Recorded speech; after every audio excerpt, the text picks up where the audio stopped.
Olá! Como identificar através de programação se o número é primo ou não? Na internet há um material muito vasto sobre isso, explicando de maneira simples como identificar um número primo. Mas poucos deles indicam como realizar essa operação da maneira mais rápida possível. E é nessa direção que esse vídeo vai tentar caminhar. Inicialmente eu quero dizer que eu não vou mostrar telas de uma linguagem ou de programação indicando as minhas observações. Eu quero que você pegue as ideias e aplique na linguagem que você tem mais facilidade, evitando de você ter que olhar para uma linguagem que você não tem domínio, ter que entender como é que funciona naquela outra linguagem e adaptar para que você tenha domínio. Então, eu acho que isso é desnecessário. Portanto, eu não vou apresentar, por exemplo, o código do programa que eu fiz para identificar os números primos, ok?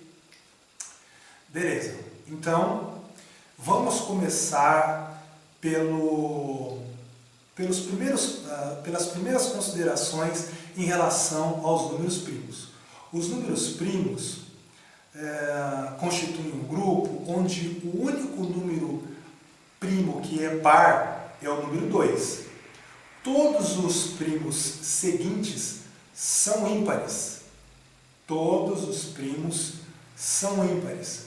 Porém, nem todos os ímpares são primos, certo? Então, todos os primos são ímpares, mas nem todos os ímpares são primos. E isso precisa ser relevante. Tá? Outra coisa é que um número ímpar, sendo primo ou não, ele termina em 1, 3, 7 e 9. Você não vai encontrar um número primo terminado em 0 ou em 5. Certo? Então, para o seu código ficar rápido, você já precisa tomar algumas medidas iniciais antes de partir para o método que vai ser utilizado para identificar se o número é primo ou não. E você faz isso como? O valor de entrada do seu código precisa passar por um teste de divisão. Você vai dividir ele por 2, por 3 e por 5. Se ele for divisível por uma dessas opções, ele é um múltiplo deles e não interessa, certo? Números primos não são pares. Números primos não são múltiplos de 3 e nem terminam em 0 e 5, portanto não são múltiplos de 5. Então você já faz essa verificação inicialmente, que você já está descartando uma gama enorme de números que passariam por uma divisão, uma verificação, e no final das contas você veria que eles não são primos porque pertencem a um grupo que nem deveria ter sido verificado. Tá? Então você precisa tornar a entrada um valor selecionado. Uma outra coisa que você tem que já de antemão descartar são os métodos que você aprende para identificar um número primo. O que você aprende? O que nós aprendemos? Bom, um número primo é divisível por 1 e por ele mesmo. Certo? Se você fizer um código que faça essa verificação, provavelmente você está trabalhando com divisões sucessivas. Certo? Esse vídeo também vai falar de divisões sucessivas, mas de uma maneira que você gaste menos, realize menos divisões sucessivas. Tá. Então, voltando para esse primeiro raciocínio, você vai pegar um número e dividir por 1, e depois por todos os números entre 1 e o próprio n, certo? Até que você encontre que você, se não tiver nenhum outro divisor além do primeiro e o último, que no caso é o próprio n, então esse número é primo. Está errado isso? Não está. Mas você vai ter a seguinte situação. Para números pequenos, vai funcionar perfeitamente.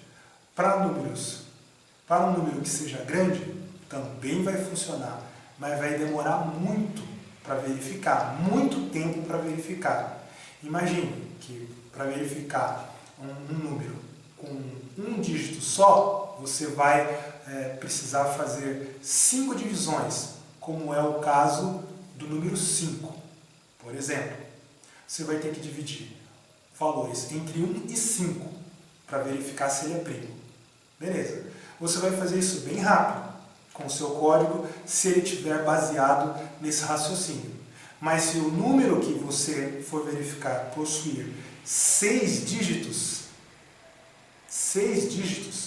essa divisão de 1 até o valor de n, que é o valor de entrada, pode demorar demais.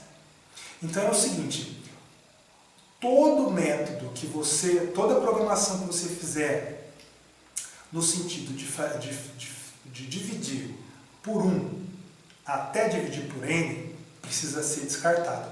Descarta esse método. Descarta. A gente precisa de um método mais rápido. Mais rápido, certo? Então, qual seria o segundo raciocínio? O segundo raciocínio seria que se um número for múltiplo de um outro número qualquer, no mínimo ele vai ser o dobro desse número. Então, é natural que você pense, bom, eu vou fazer divisões sucessivas de 1 até metade do valor de n. Descarta também essa possibilidade, porque apesar de você ter diminuído o domínio de n para metade de n, esse domínio de verificação continua muito grande. E isso é ruim. Então você vai descartar esses dois raciocínios. Você não vai trabalhar com divisões sucessivas de 1 até n e não vai trabalhar com divisões sucessivas de 1 até metade de n. Por quê? Porque seu objetivo é fazer um código que fique mais rápido. E se você trabalhar com essas duas ideias, você vai ter um código que vai funcionar, mas vai demorar. Então descarta essas duas possibilidades. Certo? Certo. A outra possibilidade, a outra consideração que você tem que fazer é a seguinte. Bom, se eu não consigo, se eu não posso utilizar essas duas opções que parecem as mais adequadas, qual opção que eu devo seguir? Eu não posso nem usar o domínio de usar todos os valores até n como domínio, nem metade deles. O que eu faço então? Aí entra a minha sugestão. E eu quero de antemão dizer o seguinte, essa solução ela vai deixar o seu código rápido, mas existem números até o infinito. E uma hora essa solução vai encontrar limitações, inclusive limitações físicas do seu computador, né? do seu computador, do meu computador, do nosso computador, enfim. Porque os nossos computadores, os de uso doméstico, eles trabalham com 32 bits, 64 bits, e sabe lá se tem alguma outra empresa que tem um computador mais especializado, entendeu? Ou outra instituição, nível NASA, que tenha lá um computador com uma arquitetura com maior poder de processamento. Quem sabe, até aquele código que identifica divisões sucessivas de 1 até n, consiga resolver números com muitos dígitos de uma maneira rápida também, certo? Existe essa possibilidade. Mas vamos supor que esses computadores estão lidando apenas com a opção que eu tenho a oferecer. Também vai ficar rápido, entendeu? Só que os números possuem infinitos dígitos. Então, sempre existirá uma limitação física para identificar quantitativamente os números primos. A solução para os números primos seria encontrar uma solução qualitativa. Essa solução que vem sendo buscada por grandes cabeças ainda não foi encontrada. Espero que nós tenhamos essa sorte, se continuarmos brigando para isso, tá? Quando essa resposta for alcançada, os sistemas de criptografia vão entrar em desuso, porque vai ser muito fácil identificar um número primo. Não é o caso no momento. Então temos que dispor de soluções quantitativas. E a solução quantitativa que eu vou te apresentar agora é a seguinte. Você vai relacionar dois teoremas, o teorema de Eratóstenes e o teorema de Dirichlet, certo? O teorema de Eratóstenes diz o seguinte: se você tem um número múltiplo, ele é definido por dois fatores, pela multiplicação de dois fatores primos, certo? Também a gente, dentro do teorema fundamental da aritmética, vamos encontrar que a soma de primos dá um número qualquer, mas isso não vem ao caso, tá? A gente aqui está focando no n enquanto um produto, e esse n precisa ser ímpar, porque é o que nos interessa. Números pares não nos interessa. Então eu tenho um valor n de entrada que vai ser testado, que ele é um produto de dois fatores, e esses dois fatores precisam ser primos. É o que prega Eratóstenes, certo? Se você encontrar um valor para um dos fatores, um desses fatores de n, que se você dividir n por ele e encontrar um valor inteiro, esse valor inteiro é o outro fator, certo? E se você encontrou o valor inteiro, que é o outro fator, provavelmente esse número não vai ser primo, porque n é múltiplo de alguém, certo? Então, aonde estão esses números que servirão como divisores de n? Esses números estão numa faixa entre 2 e a raiz de n. n maiúsculo. Vamos aqui já esclarecer. Vamos supor que seja um n maiúsculo, tá? Então, todos os valores desse fator que possam ser possíveis, eles estão na faixa entre que seja maior do que 2 e menor do que a raiz de n. Veja que o domínio de verificação diminuiu sensivelmente. Agora você não faz divisões sucessivas de 1 até n ou de 1 até a metade de n. Você faz divisões sucessivas de p, de um valor acima de 2 até a raiz de n. E esse valor de p, enquanto ele cresce, ele precisa ser primo, certo? Como existe a impossibilidade de você verificar ou saber que esse fator que está crescendo seja um número primo, então o que você faz? Você incrementa esse valor para ele ir crescendo, certo? E aí n vai estar dividindo por esse fator que está aumentando o seu valor.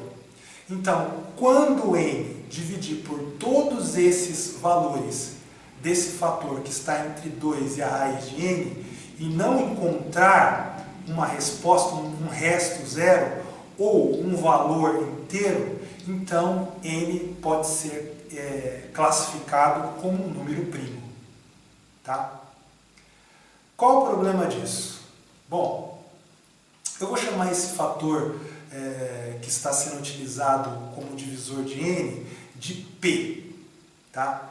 P varia de 2 até a raiz de n, ok? Vamos combinar assim. Agora, p, quando é incrementado,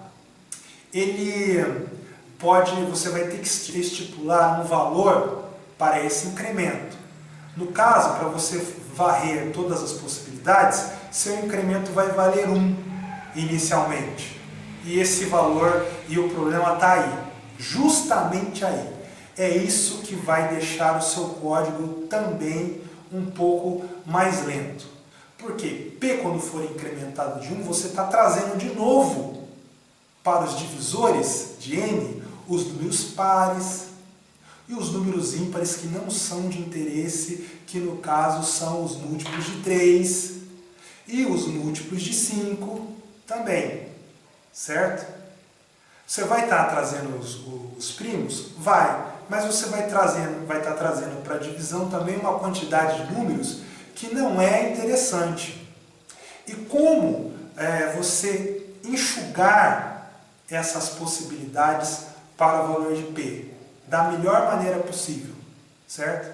Bom, se não dá para resolver de uma vez por todas que P vai ser primo em todas as suas possibilidades, então como eu faria para estipular um P que, mesmo que tivesse valores que não fossem necessários, eles estivessem mais próximos do que é necessário, certo? Que são números primos.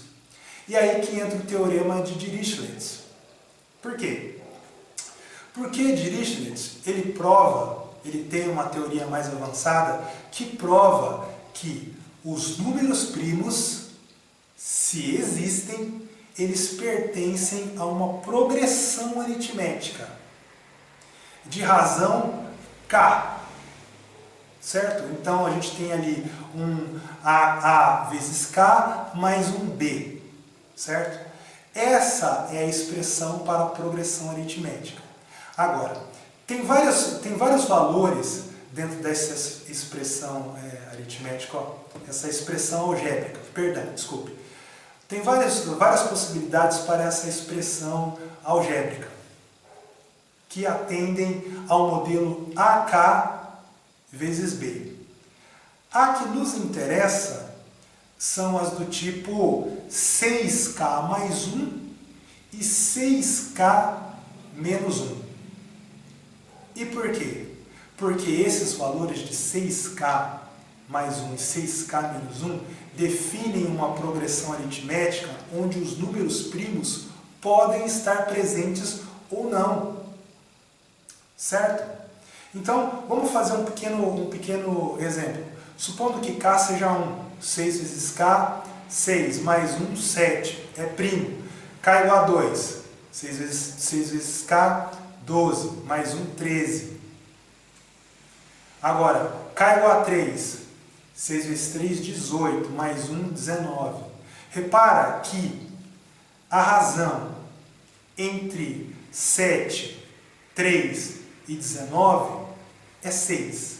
Então veja, você está saltando, dando saltos de 6 em 6 unidades. Você não está verificando, utilizando números que saltam de uma em uma unidade. Você está pulando 6 unidades. E isso já aumenta sensivelmente a velocidade da sua verificação. Certo? Porém, esses números que são de utilidade, não vão ser só definidos por 6K mais 1, eles precisam ser definidos também por 6K menos 1, porque ele vai considerar, essa segunda expressão vai considerar números que a primeira não considerou, como por exemplo, 6K menos 1 é igual a 5, se K for igual a 1. K igual a 2, 12 menos 1, 11. Certo? O próximo número da sequência é 17, mas a razão continua sendo 6, de um número para o outro. Esse salto descarta números que não são necessários. E estão inclusos aí os múltiplos de 3.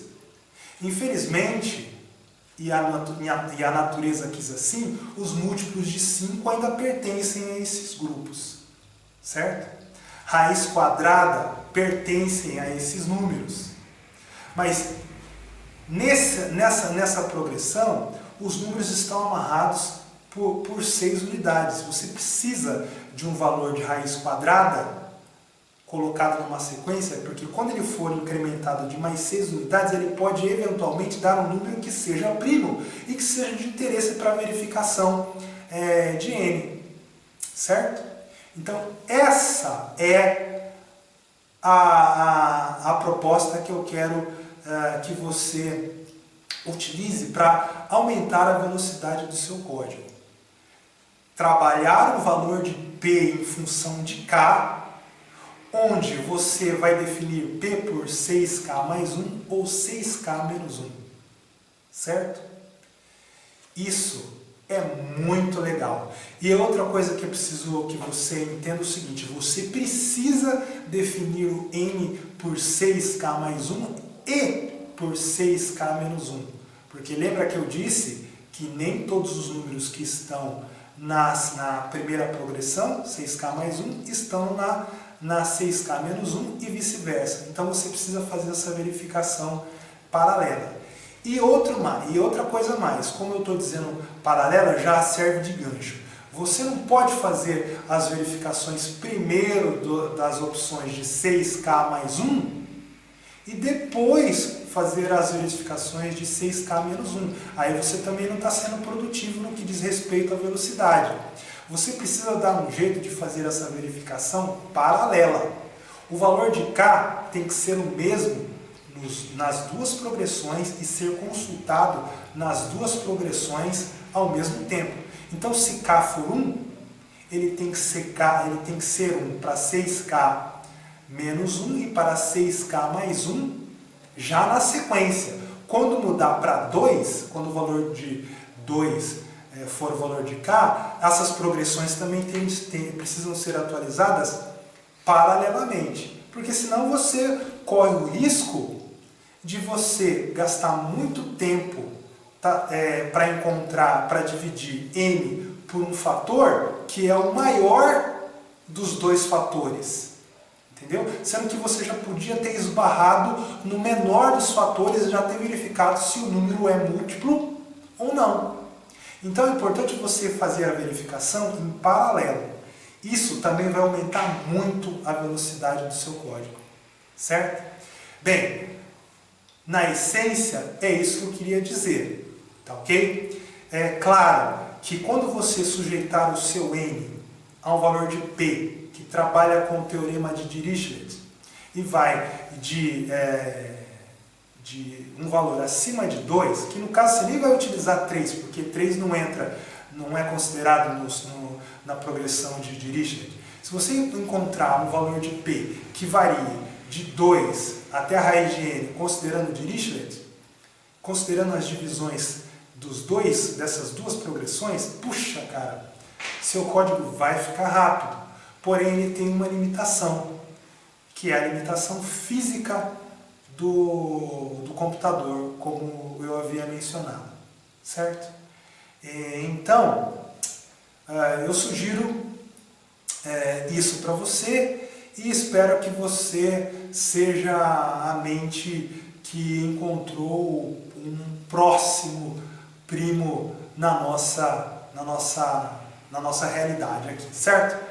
Espero que tenha contribuído de alguma forma para o seu código ficar rápido, independente de qual seja a linguagem, tá ok? Então eu vou pedir para você, por favor, se inscrever no canal, ativar as notificações, porque eu estou produzindo outros vídeos e tudo mais.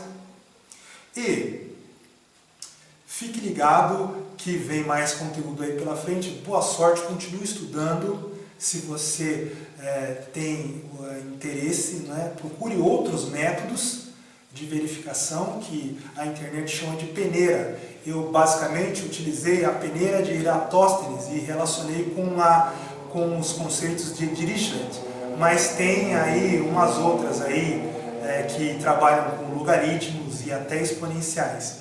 Bons estudos, até o próximo vídeo.